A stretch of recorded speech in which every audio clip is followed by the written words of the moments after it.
So student next quadrilateral है हमारा parallelogram. ठीक है, ये देखिए ये डायग्राम आपको शो किया हुआ है पैरेललोग्राम का।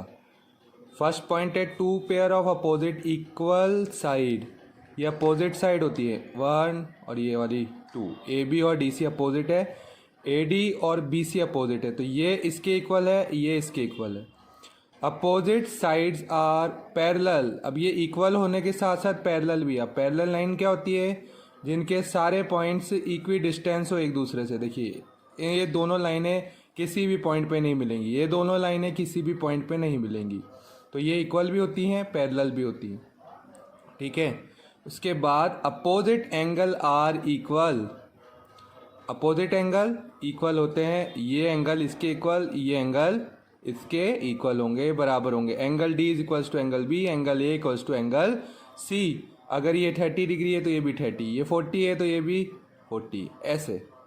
ठीक है, हाँ, एक आपके लिए यहाँ पॉइंट लिख रखा है adjacent angle are of sum 180 degree. Adjacent मतलब एक के बाद एक आने वाले, है ना, जो आपके कैसे हो, एक ही लाइन सेगमेंट पे बने हो, जैसे ए और डी, ए और बी ये एडजेसेंट एंगल है, बी और सी और डी ये एडजेसेंट एंगल है।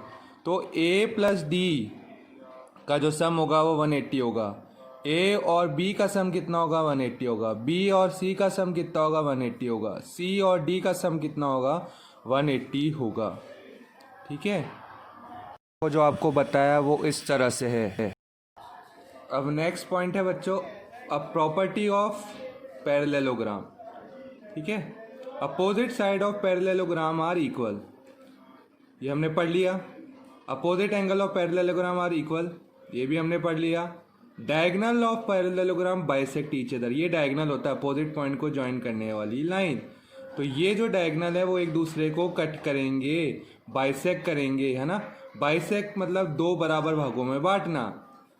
तो इसका मतलब ये हो गया कि जो लाइन AC थी इसको DB ने दो इक्वल पार्ट में डिवाइड कर दिया। वे दो इक्वल पार्ट कौन कौन से AC के? AO is equals to OC। ऐसे ही इस AC ने DB को दो इक्वल पार्ट में बांटा, इसके दो इक्वल पार्ट कौन कौन से हैं? DO equals to OB। ठीक है, now square is a special kind of parallelogram. Rectangle हो गया, स्क्वायर हो गया, ये सारे क्या होते हैं? स्पेशल काइंड ऑफ पैरेललोग्राम ही हैं। और नेक्स्ट है आपके trapezium. Trapezium one pair of parallel side are of different length. भाई एक पेयर होता है आपका पैरेलल लाइन, ये AB और DC यहाँ पे पैरेलल दी हुई हैं, यानी ये दोनों लाइनें किसी पॉइंट पे नहीं मिलेंगी, लेकिन इनकी जो लंबाई है, लेंथ है, वो जरूरी नहीं इक्वल हो। मान लीजिए AB की लेंथ 5 है तो ये आपके 5 के अलावा और किसी लेंथ की होगी, 1 हो सकती है, 2 हो सकती है, 3, 4, 6, 7, है ना, ऐसे। अभी छोटी दिख रही है तो ये 5 है तो ये 1 से 4 तक में कोई होगी आपके। और ये नॉन पैरेलल साइड हैं, AD और BC, ये किसी ना किसी पॉइंट पे तो मिलेंगी। Now isosceles trapezium.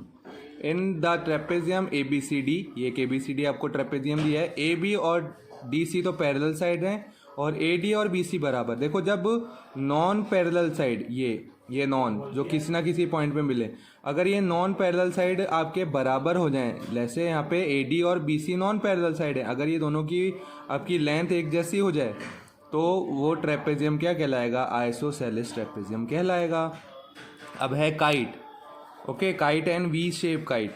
ये काइट और ये V शेप काइट है। इसका देखिए यहाँ पे V जैसा आपका स्ट्रक्चर बना रहा है ना। तो देखिए पहले तो काइट के बारे में पढ़ते हैं। Kite two pair of adjacent equal side. भाई यहाँ पे देखो AD और AB ये एडजेसेंट साइड और इक्वल भी हैं, DC और BC ये दोनों एडजेसेंट भी और इक्वल भी हैं। नो पैरेलल साइड, कोई भी साइड एक दूसरे के पैरेलल नहीं होती हैं। और ये जो डायगोनल होते हैं आपके, ये बाइसेक्ट करते हैं काइट के अंदर 90 डिग्री पे। तो देखो यहाँ पे प्रॉपर्टी दी हुई है, diagonal of kite are perpendicular to each other, 90 degree पे कट करते हैं। One of the diagonal divide the kite into two isosceles triangle. अभी यहाँ पे जो एक DB आपका डायगोनल है, विकर्ण है, ये इस काइट को दो आइसोसेलेस ट्राइंगल में बांट रहा है। देखो कौन कौन से? एक तो ये ADB और DCB। अब आइसोसेलेस ट्राइंगल हमने पढ़ा था जिसकी दो साइड इक्वल हो, तो देखो है ना, AD और AB इक्वल साइड है। इधर डी सी और बी सी इक्वल साइड है, और ये इनकी कॉमन साइड जो आपकी थी ना, ये डी बी और डी बी, ये अनइक्वल है। ठीक है, इस ट्रायंगल के लिए ये वाली अनइक्वल होगी और इस ट्रायंगल के लिए भी यही अनइक्वल साइड है। देखो ये इक्वल क्यों थी, क्योंकि ये एडजेसेंट साइड थी काइट की और ये दोनों इक्वल थी। ये आपके इस ट्रायंगल में ये दो साइड इक्वल क्यों है, क्योंकि ये एडजेसेंट साइड थी काइट की और ये दोनों इक्वल थी। ठीक है, अब आपके लिए कुछ नोट में पॉइंट दिए हुए हैं। A square is also a rectangle as it has opposite side equal. Square भी रेक्टेंगल ही है भाई, ऐसा रेक्टेंगल है ना। देखो रेक्टेंगल की प्रॉपर्टी क्या होती है, सबसे पहले देखो ये रेक्टेंगल है और एक स्क्वायर है। रेक्टेंगल में अपोजिट साइड इक्वल होती है, अपोजिट साइड इक्वल होती है। अभी स्क्वायर में तो चारों साइड इक्वल होती हैं, है ना। तो ये इसके, हम ये नहीं कह सकते क्या ये साइड इसके इक्वल है, ये साइड इसके इक्वल है, कह सकते हैं। तो इसलिए square is also a rectangle as it has opposite side equal, है ना। और इसके भी सारे एंगल 90 होते हैं और इसके भी सारे एंगल कितने होते हैं, 90 डिग्री पर। अब है parallelogram has two pair of equal and parallel side. भाई हमने पढ़ लिया है। तो पैरेललोग्राम में क्या होता है, इस तरह से पैरेललोग्राम होता है हमारा, जिसमें अपोजिट साइड है ना पैरेलल भी होती है और इक्वल भी होती है। पैरेलल भी और इक्वल है, ऐसे ये साइड इसके पैरेलल और इक्वल भी है ना। So all rectangle, square and rhombus are special type of parallelogram. इसलिए रेक्टेंगल, स्क्वायर और रोम्बस है ना क्या है, एक तरह के पैरेललोग्राम। या काइट में और may not be a parallelogram, है ना। पतंग हो भी सकती है, नहीं भी हो पैरेललोग्राम, है ना। Sum of internal angle of quadrilateral is of 360। जो आपके चारों एंगल है ना, ये क्वाड्रिलेटरल बना हुआ था, ये चारों एंगल ए बी सी और डी, ये चारों का सम कितना होता है आपका, 360 डिग्री होता है। ठीक है, ये चारों का सम होता है आपका 360 degree. A square or a rectangle can be divided into two right angle triangle of equal size by joining any two opposite vertices diagonally। देखिए इस पॉइंट को ऐसे समझेंगे, हमने ये एक रेक्टेंगल बनाया ए बी सी डी। ये बोल रहा है कि इसके अपोजिट वर्टिसेस को ज्वाइन कर दो डायगनली। भाई अपोजिट वर्टिसेस को ज्वाइन करते हो एक लाइन सेगमेंट बनती है जिसको क्या बोलते हैं, डायगनल। अब हमें पता है रेक्टेंगल के चारों एंगल होते हैं 90 डिग्री, है ना। सो यहाँ देखें, इस डायगनल ने इस रेक्टेंगल को दो राइट एंगल ट्रायंगल में डिवाइड कर दिया। देखिए जब हम डिवाइड करेंगे तो ये एंगल 90 का नहीं रहेगा। अब ये जो ट्रायंगल बन जाएगा ऐसे, ये बन गया एक ट्रायंगल।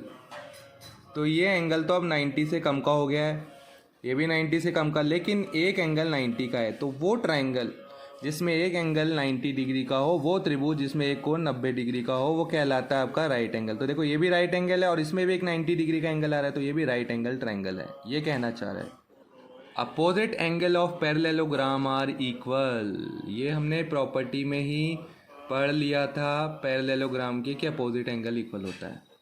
ठीक है, now parallelogram with more than 4 side. भाई 4 साइड से ज़्यादा वाले को क्या क्या बोलते हैं, 5 वाले को पेंटागन, 6 वाले को हेक्सा, 7 को हेप्टा और सेप्टा भी बोल सकते हैं, 8 को ऑक्टा, 9 को नैनोगन, 10 को डेकागन। ठीक है, number of vertices equals to number of side. जिस फिगर में जितने वर्टिसेस होंगी, है ना, वो उतने ही साइड्स होंगी। या आप ऐसे कह सकते हो जितनी साइड है उतनी वर्टिसेस और उतने ही angle. Okay, thank you student. Next topic next video में।